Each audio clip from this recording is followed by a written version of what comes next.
అస్మద్గురుభ్యో నమః. భగవానుని 5 నివాస స్థానములైన విశేషాలను మనము అనే కార్యక్రమంలో మనము నరోత్తముడు విష్ణుదేవుణ్ణి అడిగాడు.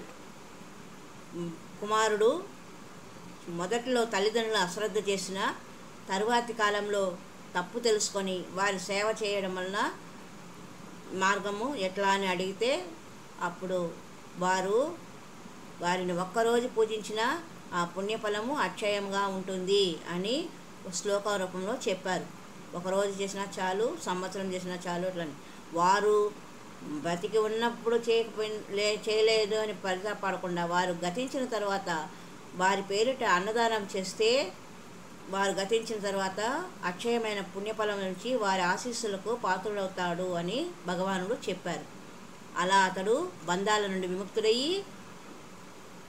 విముక్తుడు అయిపోతాడు అని భగవానుడు చెప్తూ, దినదినము ఆచరించబడు శ్రాద్ధము నిత్య శ్రాద్ధము అనబడుతుంది. శ్రద్ధాపూర్వకంగా నిత్య శ్రాద్ధం ఆచరించిన వాడు అక్షయ పుణ్యలోక భాజనుడు అవుతాడు.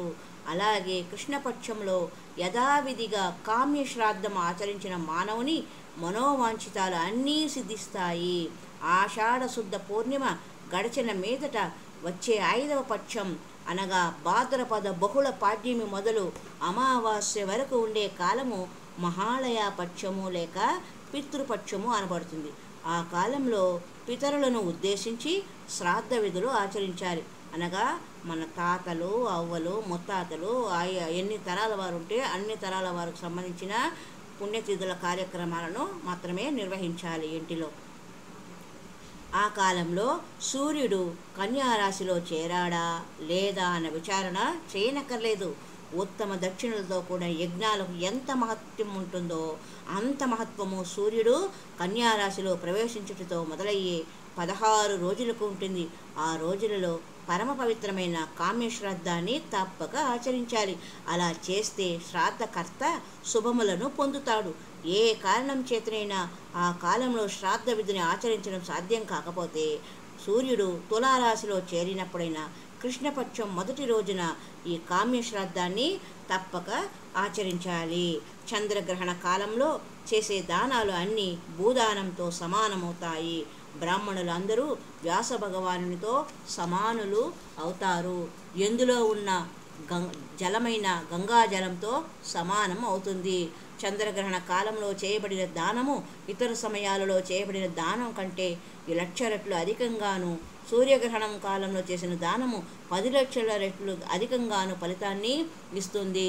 దానధారకు గంగాజలాన్ని ఉపయోగించడం జరిగితే చంద్రగ్రహణ కాలంలోని దానము 1,00,000 రెట్లు, సూర్యగ్రహణ కాలంలోని దానం 10,00,00,000 రెట్లు అధిక ఫలాన్ని ఇస్తుంది. విధిపూర్వకంగా 1,00,000 గోదానాలు చేస్తే వచ్చే ఫలితం చంద్రగ్రహణ కాలంలో ఒక్కమారు గంగా స్నానం చేస్తే ప్రాప్తిస్తుంది. చంద్రగ్రహణం వేళ, సూర్యగ్రహణం వేళ గంగా స్నానం చేస్తే ఎల్ల పుణ్యతీర్థాలలోనూ స్నానం చేసినంత పుణ్యఫలం వస్తుంది. సూర్యగ్రహణము ఆదివారం నాడు, చంద్రగ్రహణం సోమవారం నాడు సంభవిస్తే దానిని చూడామణి యోగము అంటారు. ఆ యోగ కాలంలో గంగా స్నానము దానము చేస్తే దానికి అనంత గుణితమైన ఫలము చెప్పబడింది. ఆ పుణ్యకాలంలో పుణ్యతీర్థంలో స్నానం చేసి ముందుగా ఉపవాసం చేసి పిండ ప్రదానము, తర్పణాలు, ధనదానము చేస్తే పురుషుడు సత్యలోకంలో శాశ్వత నివాసాన్ని పొందుతాడు. ఈ మాటలన్నీ విని నరోత్తముడు మరలా, దేవదేవా, ఇంతవరకు మీరు మరణించిన తండ్రిని ఉద్దేశించి చేసే శ్రాద్ధం అనే మహాయజ్ఞాన్ని గూర్చి వివరించారు. ఇప్పుడు సజీవుడై ఉన్న తండ్రి విషయంలో పుత్రుని కర్తవ్యం ఎలా ఉండాలి, ఎట్టి కర్మాచరణం చేస్తే పుత్రుడు జన్మాంతరాలలో పరమ శుభములను పొందుతాడు అనే విషయాన్ని విశదంగా తెలియజేయండి అని భగవానుని నరోత్తముడు ప్రార్థించాడు. మనం కూడా బ్రతికి ఉన్న తల్లిదండ్రులకు ఏ విధంగా సేవ చేయాలనే విషయాన్ని తెలుసుకుందాం. అప్పుడు భగవానుడు మళ్ళా ఇలా చెప్పనారంభించాడు. బ్రాహ్మణోత్తమా, చెబుతాను విను.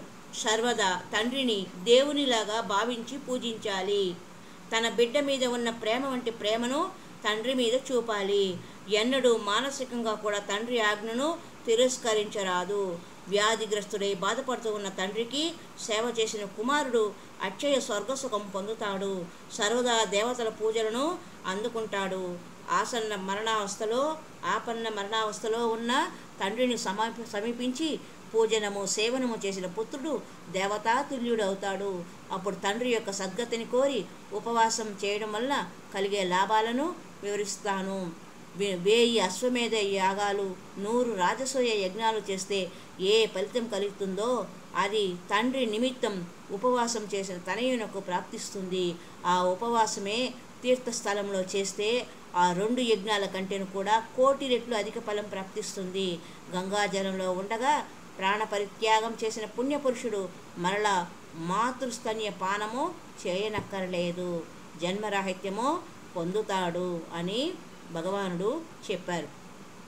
మరి ఒక సంచికలో పద్మపురాణంలోని సృష్టిఖండం 47వ అధ్యాయం 252వ శ్లోకం యొక్క విశేషమును తెలుసుకుందాం.